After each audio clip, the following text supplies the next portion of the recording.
You have to be some kind of really special film to really awe me. Specifically when it comes to being the sequel to a movie that did not impress me. And that is specifically the case with Spider-Man Across the Spider-Verse. Now, I do have to say that it took me 2 years to get around to actually watching Across the Spider-Verse. And in part, it's due to the fact that the very first film did not really impress me. Now, I know you are probably screaming at your screen right now saying, there is no way. That movie was awesome. Into the Spider-Verse was amazing. And I can probably agree with you on certain aspects of that film. But to me personally, it didn't really impress me story-wise. Animation-wise, oh my goodness. This movie is really impressive in the amount of boundaries it breaks with its animation. So Into the Spider-Verse really broke ground, and deservingly so, received an Oscar for it. So I do believe that through its technological, bounds, I do believe that it did break ground on a lot of levels. Now, when it comes to the story itself, it didn't really impress me that much. But ultimately, I said, you know what? I'm going to go ahead and watch the second film because everybody has said that the second movie is amazing and that you need to actually see it to actually appreciate it. And after having watched this movie, I can officially say that this Spider-Man movie, Across the Spider-Verse, is amongst my top 5 favorite Spider-Man movies ever. Now let's start with the main gripe that I had with the first film that this movie solves. And that is simply due to the fact that the story is absolutely amazing. Seeing Gwen have to go through tough moments with her father is heartbreaking and emotional, and seeing, Miles having to protect his family from his own identity and from all the threats that come from being Spider-Man. This movie, it honestly blew me away story-wise. I was emotional through a lot of parts in this movie, specifically when we see Miles kind of struggle to, get it out with his mom, trying to confess to his mom who he really is, and he's like worried that this is going to be, a really awkward time for him, and it's really heartbreaking. Those moments really did get me emotional because I feel like all of us have felt that way at one point or another in our lives, and I feel like this movie knows how to balance itself out in its story. It's equally heartbreaking and uplifting at the same time in a lot of moments. And it only strengthens my idea that these moments are there for a reason and ultimately help the character be formed in such a way that you actually connect with him even more. I mean, I connected a whole lot more with Miles in Across the Spider-Verse than Into the Spider-Verse. In the first one, he's more of like a kid trying to figure things out. In Across the Spider-Verse, he feels a little bit well formed. It's almost like the writers actually gave him some edges and some, refined him as a character, which for me just shows how much love was poured into Miles, specifically in the second. And that also leads into the animation style, which is clearly inspired by the comic book. So much so that they actually use moments in there where they actually have almost like comic book slides that they put in there. I see the comic book panels and I'm like, okay, this is pretty cool. This is a genius idea from the creators, from the director, to actually incorporate where the inspiration really comes from. And I absolutely love that. I love those, graphical changes to the animation. I love when you actually see two different characters from two different, universes, but they interact differently from one another simply through animation is just awesome. For me, I just absolutely love that. It brings me so much joy to see that actually, being tweaked and polished in such a way that I have no words other than just absolute awe for what they've done. And it also seeps into the actual musical soundtrack. I mean, you'll definitely hear the hip-hop beats that you'd normally expect from Miles. And I feel like all of that kind of started to form more equally, in Across the Spider-Verse.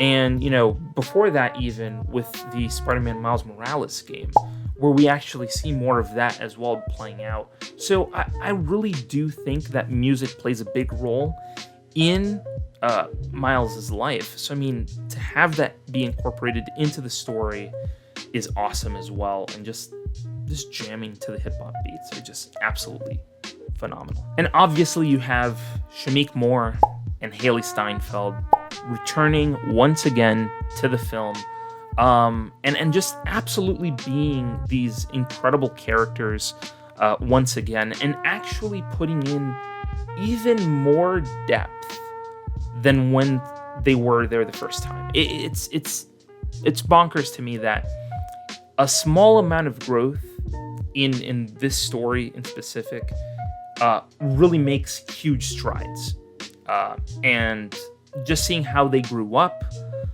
from one film to another, seeing how mature they've become also grows that character as well. All these little characteristics that make those characters even more likable and, dare I say it, relatable, are just absolutely amazing. And I gotta give it props to the writers for actually putting in the necessary depth to these characters. Having Miles kind of trying to explain to his family who he is, or trying to balance that Spider-Man / Miles Morales life.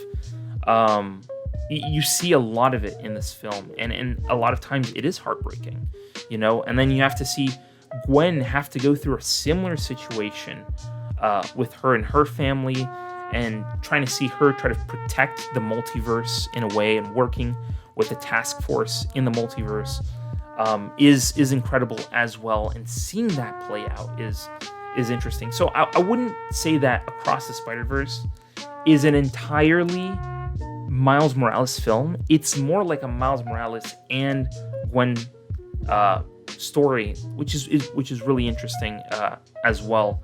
So seeing both Shameik and Haley come back and do these characters is fantastic. And then obviously we have Oscar Isaac coming back and actually playing Miguel O'Hara, which is a character that I just became acquainted with in this film. And finding out how him being a Spider-Man from a different timeline, which, is more traumatic and darker, and seeing Spider-Man as the antagonist of a story is kind of wild. But at the same time, he straddles a line in this film that I wouldn't even say it's villainous, but it's almost, you can almost agree with what he is doing at times, which it's kind of bonkers to believe. But, seeing that these two characters, Miguel and Miles, having this connection in this film, and also seeing it play out as an antagonist and protagonist role, but having the antagonist have a purpose that is almost understandable, can only be described as like a Thanos situation. Like, that's the best way that I can put it. Thanos, as much as we like to point out that he's evil, he kind of had a purpose, and I feel like he followed through with that purpose. So it just makes everything seem like it's supposed to be falling in place for that character in specific. So I feel like with this version of Spider-Man, Miguel O'Hara, he is following through with his purpose, which is to keep everything in the multiverse sort of in balance without breaking any other multiverse. Otherwise, the entire web collapses. So, honestly, the purpose of that character is great. Oscar Isaac plays all of those emotions in that character fantastically well. So, all I can say is that is definitely an antagonist that I can't wait to see in the next film and how that plays out. And honestly, there are so many different Spider-Man iterations in this film that it's like unable to count on one hand. So I had to list some of my favorites, and most of them are from that bubble that we see in the movie, like that superhero Spider-Man bubble that we see in the film. So I mean, obviously Indian Spider-Man was fantastic. Jessica Drew was fantastic. We have Spider-Bite, which was really fun to see. Spider-Punk, which now I've overheard that they're actually working on an animated series or an animated movie for Spider-Punk, which is really interesting. And obviously Lego Spider-Man, which I never thought I'd see in a completely different film. But we get to see Lego Spider-Man in this movie in the same style that we are used to from the Lego movie. We're seeing it here, which is amazing. So yeah, and there's also a ton of other Spider-Man that I saw in the movie that I was just like, wow, I don't even know the name of that Spider-Man, but that's freaking amazing. And I just can't wait again to see other Spider-Man like that in the next film. And that leads me into my next point, which is Sony truly milked every single ounce that they could of anything Spider-Man related in this film. Anything Spider-Man related in this film was milked from Sony. So I mean, a great example would be seeing Spider-Man from the Spider-Man games in this movie, or as they like to call it, Insomniac Spider-Man was in this film. I saw that and I was like, okay, that's pretty badass to see that Spider-Man in here. Like, could we possibly see a multiversal moment in the next Spider-Man game? You know, Spider-Man 3 maybe? I mean, they kind of teased it in Spider-Man 2 because we get like a portal moment in that film, in that game. I almost said film because it's almost cinematic. But we get like the same sort of Doctor Strange-esque portals in Spider-Man 2. So, I mean, we could possibly see a crossover into the multiverse in Spider-Man 3. That would be freaking awesome. And also, on top of that, there's actually a moment in the movie where you actually see Genki sitting down and playing on a PS5. And he's playing Spider-Man 2 on a screen, where you can clearly see he's playing Spider-Man 2 on the TV. That's a great little touch, by the way. I love that. I love how much attention to detail was put into this film for something simple as that. A character playing a game that is a game that exists in real life, that is by Sony, which is also a property that, you know, Spider-Man is associated with. In other words, that was a long word salad to say that I'm just absolutely impressed with every inch of this film. And another thing as well is that this movie also opens up the possibility of us seeing animated characters and live action characters interact with one another, which is bonkers to me because we get to see Donald Glover show up in this movie as his live action self interacting with animated Miles Morales, which blew my mind, okay? And then we also get shots and scenes from like Tobey Maguire's Spider-Man. We get shots and scenes from Andrew Garfield's Spider-Man, all in live action, which means that the Spider-Verse is more wide-ranging than we could possibly imagine, which would extend to the fact that we could possibly even see Andrew and Tobey possibly pop up, maybe not even in animated form, but pop up in their live action selves in an animated film and battle out other monsters and other Spider-Man related enemies.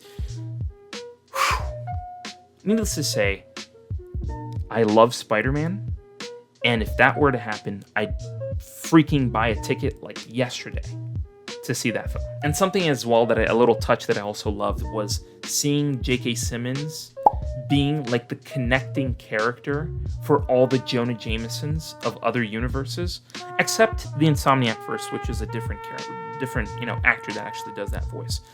But for just J.K. Simmons alone being in that pretty freaking cool, might I add. So all of this is to say that I am super excited to see Beyond the Spider-Verse. Now, I know you are probably saying, Marcelo, you waited 2 years to watch this movie and now you post a video on YouTube? Like, what are you doing? You're so late to the party. No, I am not late to the party. You know why? Because Beyond the Spider-Verse is technically supposed to be coming out sometime in 2027. So I kind of caught the hype train halfway to the next film.